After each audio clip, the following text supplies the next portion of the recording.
itinaas na sa 50 pesos ang flag down rate sa mga taxi na calibrated na ang metro.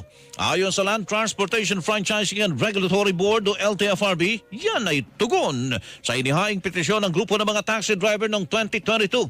Ngunit hindi kasama dito ang airport taxi services.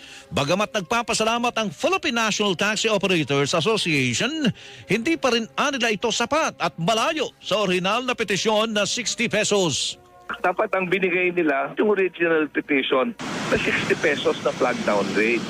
That would have been more helpful. Ang tinig ni Attorney Bong Suntay, presidente ng Philippine National Taxi Operators Association, ayon sa ilang taxi driver, pabor para sa kanila ang pagtaas ng flag down rate, ngunit kulang pa rin ito dahil sa walang prenong pagtaas ng presyo ng mga produktong petrolyo. Maganda naman yun kasi dagdag ng kita namin.